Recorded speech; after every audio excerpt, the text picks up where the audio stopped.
Alhamdulillah, saya akhirnya bisa satu panggung dengan Ustadz-Ustadz yang Masya Allah luar biasa ini. Ada Ustadz Syihabuddin dan juga ada Ustadz Hakimuddin. Selamat sore, Assalamualaikum warahmatullahi wabarakatuh.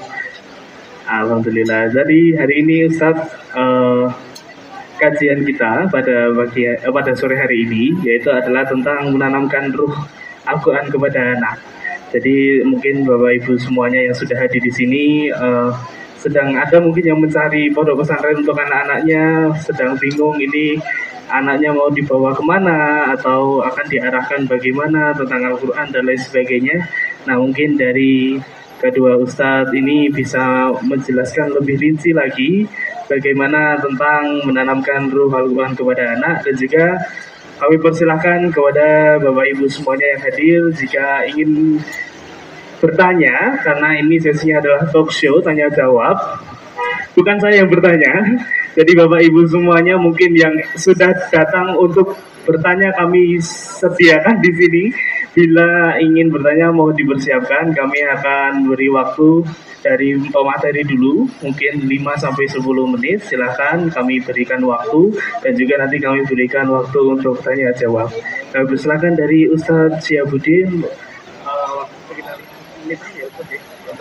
kami persilakan untuk materi dari Kiai Haji Syihabuddin Abdul Muiz Al-Hafiz. Monggo. Satu. Assalamualaikum warahmatullahi wabarakatuh. Waalaikumsalam warahmatullahi wabarakatuh. Wassalatu wassalamu rasulillah wala haula wala quwata illa billah. Waktu yang sangat singkat ya. Kemarin juga ada pertemuan Al-Azhar se-Indonesia membahas tentang menghafal Quran. Pendidikan anak itu ya pendidikan dengan Quran. Karena manusia tanpa Quran itu mati. Awaman kana maitan fa ahyaina. Maka awal dari pendidikan anak kecil itu adalah Al-Quran. Setelah itu yatluna alaihim ayatihi wa yu'allimul kitab wal hikmata wa yuzakkihim. Nah, ada beberapa keluhan di beberapa pesantren. Ustaz, anak-anak sudah ngapalin Quran, kenapa akhlaknya kok masih rusak? Masih begidakan. Akhlaknya itu kok masih belum tertata dengan baik. Kenapa Ustaz? Nah, untuk itu Quran itu ada penyeimbangnya, yaitu sirah Kanjeng Nabi, sirah Rasulullah. Maka di situ harus kita pahami bahwa sirah ini sangat penting. Sebagaimana Zainal Abidin ya, Sayyidina Zainal Abidin bin Ali bin Husain mengatakan, "Kunna nu'allimu maghaziya Rasulillah sallallahu alaihi wasallam kama nu'allimu surah minal Quran." Saya ajarkan kepada anak-anak kami itu perang-perang Rasulullah sebagaimana kami ajarkan kepada mereka Al-Quran. Jadi selesai halakoh tahfidz ada halakoh sirah, itu harus. Kemudian yang kedua, berkata Muhammad bin Sa'id bin Abi Waqqas, beliau mengatakan, "Kana abi, dulu ayah saya yu'allimuna maghaziya Rasulillah, mengajarkan kepada kami perang-perang Rasulullah sallallahu alaihi wasallam wasarayah, dan juga perang-perang rahasia beliau. Wa yaqul, kemudian beliau menegaskan, ya bunai, wahai anakku, hada ma'athiru abaikum, iki kehebatan mbah-mbahmu dulu, kehebatan kekuatan spiritnya mbah-mbahmu dulu, fala tudayyi'uha, jangan sampai engkau lupakan." Maka qala Ibnu Jauzi mengatakan, tinggal 2 menit ya, ra'aitu ishtighal bil fiqh was sama al hadith la yakadu yakfi fi salahil qalbi. Sesungguhnya sibuk dalam fikih dan mendengarkan hadis itu masih belum cukup untuk memperbaiki hati. Illa ayyam zahabir raqaiq wan nazar fi siratis salafus saleh, kecuali dibarengi dengan melihat sirah sejarah salafus saleh. Wa aslahu siratu nabiyina Muhammad, sebaik-baik seislah-islahnya sirah, sebaik-baiknya sirahnya Kanjeng Nabi Muhammad sallallahu alaihi wasallam. Penutupnya, wa kana Zuhri yaqul, Zuhri mengatakan, ilmul maghazi wasaraya ilmud dunya wal akhirah. Ilmu perang bukan menjadi teroris. Kata Zuhri, ilmu perangnya Rasulullah menjadi inspirasi dunia dan akhirat. Sekarang ada teori perang Sun Tzu dipakai untuk bisnis. Itulah kesimpulan kami Bapak Ibu mendidik anak dengan Quran. Anak supaya cinta Quran, ajari sirah. Dua paket ini kalau jadi top markotop. Tapi kalau salah satu itu berkurang, porsinya berkurang, maka hasilnya kurang maksimal. Makatan jazakumullah khairan. Assalamualaikum warahmatullahi wabarakatuh. Waalaikumsalam warahmatullahi wabarakatuh. Jazakallahu khairan kepada Ustadz Syihabuddin atas penyampaian materinya. Kami lanjutkan kepada Ustadz Hakimuddin. Kami bersilahkan. Bismillahirrahmanirrahim. Assalamualaikum warahmatullahi wabarakatuh. Alhamdulillah wa kafa wassalatu wassalamu ala nabiyyil mujtaba wa ala alihi wa ashabihi ahli sidqi wal wafa.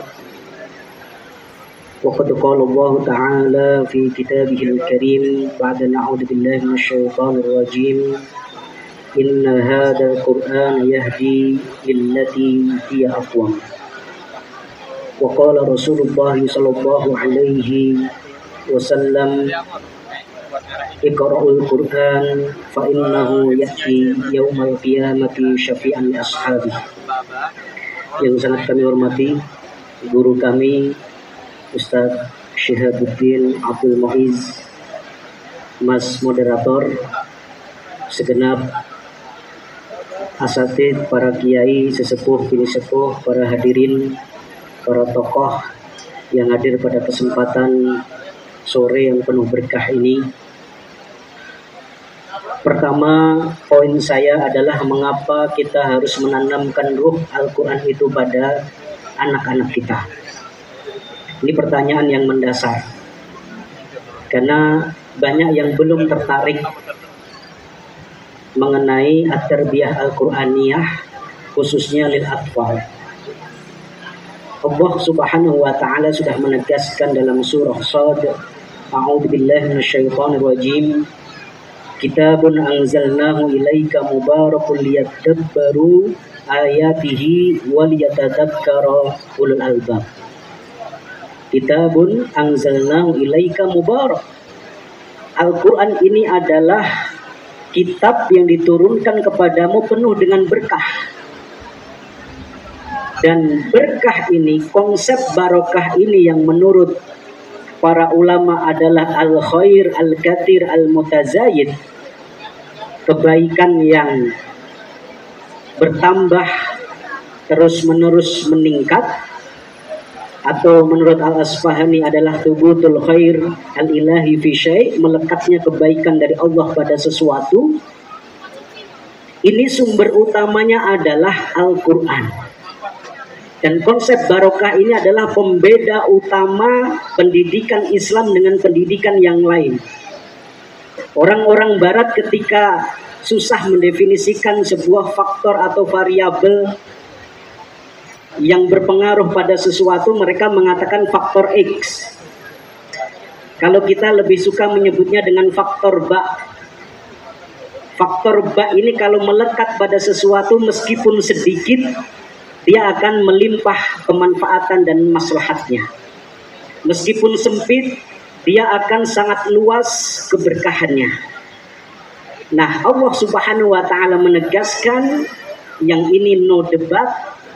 Kalau kita mau ngalap berkah, berkah yang paling berkah yang tidak ada diskusi, nggak ada debat lagi adalah dalam Al-Quran.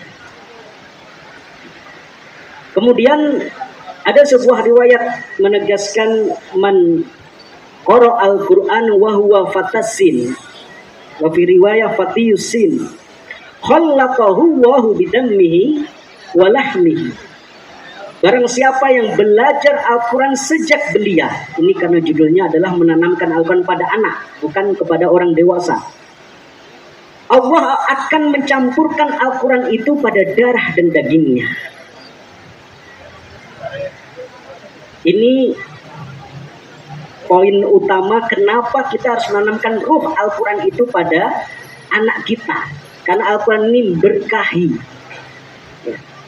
Ketika melekat Al-Quran itu pada jiwa anak kita, pada hati anak kita, pada fisik anak kita, bukan hanya akan tercampurkan pada darah dan dagingnya, akan melipat gandakan potensi, kecerdasan, kemanfaatan, kemaslahatan, keberkahan, akhlak, dan lain sebagainya. Pelipat ganda. Kemudian poin yang kedua, karena waktu yang sangat terbatas, ma'asyiral muslimin wa zumratal mu'minin arsyadakumullah, yang belum banyak menjadi perhatian kaum muslimin adalah at-tarbiyah al-Qur'aniyah ma qabla al-wiladah, atau Quranic Prenatal Education. Bagaimana kita berusaha menanamkan ruh Al-Quran, bagaimana kita berusaha memberikan tarbiyah Qur'aniyah, pendidikan yang Qur'ani itu kepada anak kita bahkan sebelum mereka lahir. Dan kalau kita belajar berbagai literatur pendidikan Islam, kita akan mendapatkan para ulama perhatiannya besar terhadap tarbiyah ma qabla al-wiladah. Dimulai sejak memperbaiki diri sendiri sebelum mencari pasangan.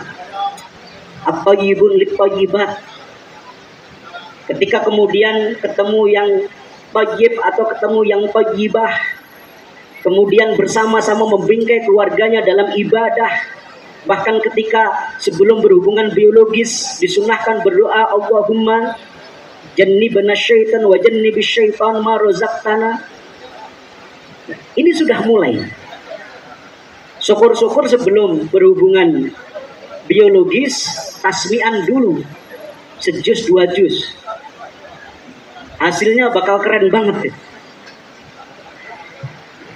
Kemudian ketika bayi itu sudah terwujud menjadi janin dalam kandungan, ya, ingat Allah Subhanahu wa taala menegaskan inna sam'a wal basara wal fuada kullu ulaika kana anhu mas'ula. Yang disebut pertama kali adalah as-sama', pendengaran. Dan memang secara keilmuan, secara medis, panca indera yang pertama kali diciptakan dari janin itu, dari manusia itu adalah pendengaran. Mata belum bisa melihat, hidung belum bisa mencium, tapi pendengaran sudah bisa. Ini tolong, ya, kita harus komitmen dengan kurikulum Quran untuk ibu hamil. Dan kalau kita belajar sirah atau nyambung dengan apa yang beliau sampaikan tadi, belajar sejarah, ya, bagaimana khilafah Turki Utsmani itu bisa survive, bisa sustainable berabad-abad, berhasil melakukan kaderisasi sultan. Di antara rahasia atau kunci utamanya adalah bagaimana ketika istri para sultan itu sedang hamil, itu dikarantina. Kalau kita, mungkin Bapak Ibu ada yang pernah nonton serial Sultan Abdul Hamid, di situ jelas sekali bagaimana istri Sultan Abdul Hamid ketika lagi hamil langsung dikarantina, disendirikan di sebuah istana, dilayani semuanya, tapi ada kurikulumnya, harus menghatamkan Al-Quran sekian kali. Karena apa? Karena memang itu sudah berpengaruh, bisa dirasakan, bisa didengarkan oleh janin calon bayi yang akan lahir tersebut. Perdengarkan aja dulu, terus menerus. Ya. Bahkan kita dulu pernah eksperimen, Ustaz. Ya, ketika istri hamil, pokoknya waktunya ngaji, waktunya tilawah, waktunya murojaah, kita bikin kayak trompet gitu. Itu ketika di Madinah nggak punya mic, jadinya pakai trompet. Jadi kalau ngaji itu bacaan Al-Quran kita tempelin trompetnya, itu kertas yang digulung kayak trompet, kita tempelin ke perut istri, biar denger.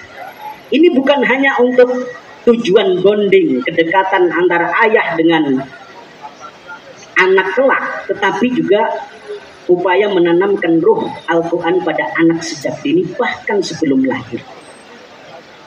Ya. Singkatnya, setelah itu dilanjutkan lagi tasmi' terus, disetel aja murotal. Ya, kalau kita nggak sempat, idealnya kita, idealnya ibunya. Tapi kalau kita nggak sempat atau kita terbatas, setelin aja murotal gratis. Nyetel aja terus RDS FM atau Iskarima FM. Dipanjer aja terus tuh. Ada kisah bagaimana ini terjadi di Madinah ya. Di halaqah tahfidz di Masjid Nabawi dipanggil pasangan suami istri yang anaknya lima-limanya ini hafidz Quran mutqin. Lancar semuanya. Ketika dipanggil apakah bapak dan ibu ini hafidz dan hafidhah Quran? Ternyata enggak. Kok bisa anaknya seperti ini? Kami sejak lahir Ustaz. Ya, bukan Ustaz ya, Syekh. Kami puterin aja terus tuh ayat-ayat Al-Quran. Dari juz 1, 2, 3 sampai khatam balik lagi seterusnya. Hingga kemudian ketika sudah waktunya ngafal, anak ini mudah banget ngafalnya. Ini waqila arsyadakumullah, baru setelah itu diajari tilawah, diajari untuk menghafal lebih serius lagi, kemudian tadabbur dan lain sebagainya. Nah, setelah memasuki usia marhalatul bulugh, marhalatul syabab, ma'asyiral muslimin wa zumratal mu'minin, kayaknya susah kalau itu diserahkan kepada orang tua. Ya, paling gampang serahkan kepada pesantren. Al-Imam Asy-Syafi'i menegaskan wa idza aradta salaha qalbik au salaha abnaik au ikhwanik fa'audihu fi raudhatil Quran. Jika engkau ingin baiknya hatimu atau perbaikan hati saudara-saudaramu, perbaikan hati anak-anakmu, maka titipkanlah di taman-taman Al-Quran. Sayuslihuhu wa syi'ta am abai. Syi'ta am abai. Maka Allah Subhanahu wa taala akan memperbaiki hati anak-anakmu, saudara-saudaramu, hati-hatimu, baik suka atau enggak suka. Ya. Jadi ini karena temanya pameran pesantren ya harus ada iklannya. Dan memang faktanya kalau sudah dewasa kita sudah susah tuh ngaturnya. Ya, maka kita tekankan di tarbiyah maqoblal wiladah wa ba'dal wiladah. Ya, karena memang nggak ada pesantren ibu hamil, nggak ada. Sekolah ibu hamil ada, sudah mulai dirintis. Ya, atau pesantren bayi belum ada. Maka itu yang kita tekankan kepada para ayahanda, para ibunda yang dirahmati oleh Allah Subhanahu wa taala. Setelah itu kalau mau aman, lebih maksimal, lebih optimal dan ada jaminan mutunya, titipkan kepada pesantren Al-Qur'an sayuslihuhullah syi'ta am abai. Demikian dua poin dari saya. Barakallahu fikum. Baik, terima kasih Masya Allah penyampaian materi dari Ustaz Hakimuddin Salim yang telah menyampaikan materi pada sore hari ini, dan juga jazakumullah khair kepada Ustaz Syihabuddin yang telah menyampaikan materi juga pada sore hari ini. Dan di akhir talk show ini adalah akan ada prosesi penyerahan pandel dari Ustaz Syihabuddin kepada Ustaz Kiai Haji Hakimuddin Salim MA. Dari panitia sudah mempersiapkan, monggo Ustadz bisa.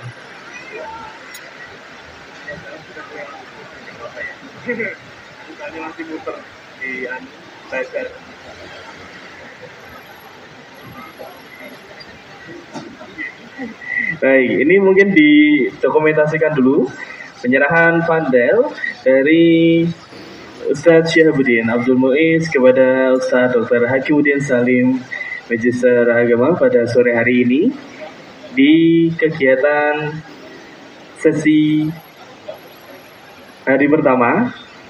Baik. Baik, kami ucapkan sekali lagi jazakallah khairan kepada kedua ustadz yang telah menyampaikan materi dan juga nasihatnya kepada kita semuanya pada sore hari ini. Semoga apa yang disampaikan kedua guru kita ini dapat memberikan manfaat dan juga keberkahan bagi diri kita maupun bagi sekitar kita. Amin ya rabbal alamin.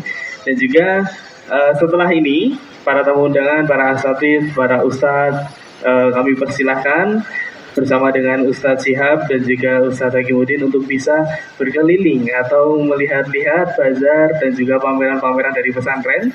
Kami persilahkan untuk ada di bagian sini dan juga ada di dalam, ada di hall dalam dari As-Salam Hypermarket. Kami persilahkan. Oh baik, kalau tanya jawab tidak bisa, boleh disimpan dulu Bapak Ibu, karena tidak hanya saat ini saja kegiatan kajian kita, akan masih banyak sekali kegiatan-kegiatan kajian yang akan dilaksanakan di event pada sore hari ini, besok dan juga hari ketiga. Jadi jangan lupa yang punya pertanyaan boleh disimpan dulu, bisa ditanyakan di sesi kajian selanjutnya, karena setelah ini para ustadz, para kiai dan seluruh tamu undangan akan berkeliling dan juga menyaksikan bazar serta pameran yang ada di As-Salam Hypermarket di event Islamic Edu Fair tahun 2023 ini. Kami persilahkan, monggo Bapak Ustadz